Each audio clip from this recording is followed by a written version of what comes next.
تو پھر وہ کہتا ہے چونکہ میں نے کیا لہذا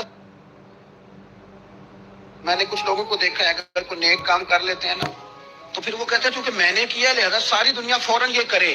آپ یہ کیوں نہیں سمجھتے کہ رب نے آپ کو توفیق دی ہے تو آپ عاجز ہو جائیں اللہ کے بندے، آپ عاجزی اختیار کریں۔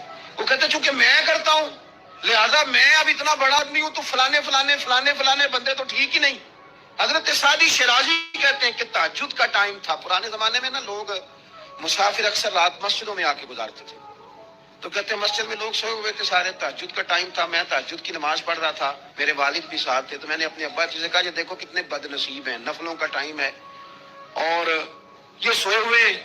تو فرماتے ہیں میرے والد کہنے لگے کاش تو بھی سویا ہی رہتا، لوگوں کے کپڑے تو نہ پھاڑتا۔ اور خدا کے بندے اگر تو نے پڑھی ہے تو تیرا اور رب کا رشتہ ہے، اس کی بنیاد پر تو دوسروں کو حقیر جاننے لگ گیا۔ علم پڑھے دا مان نہ کریے ماتا کی میں پڑھیا، او جبار کہار کہاوے متے روڑ دے میں دودھ کڑیا۔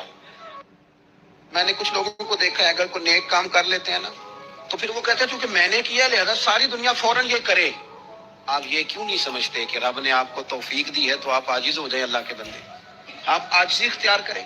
وہ کہتے ہیں چونکہ میں کرتا ہوں لہذا میں اب اتنا بڑا آدمی ہوں تو فلانے فلانے فلانے فلانے بندے تو ٹھیک ہی نہیں۔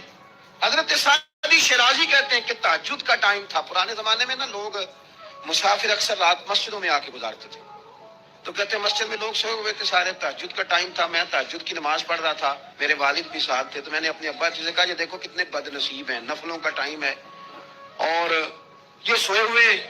تو فرماتے ہیں میرے والد کہنے لگے کاش تو بھی سویا ہی رہتا، لوگوں کے کپڑے تو نہ پھاڑتا۔ اور خدا کے بندے اگر تو نے پڑھی ہے تو تیرا اور رب کا رشتہ ہے، اس کی بنیاد پر تو دوسروں کو حقیر جاننے لگ گیا۔ علم پڑھے دا مان نہ کریے ماتا کی میں پڑھیا، او جبار کہار کہاوے متے روڑ دے میں دودھ کڑیا۔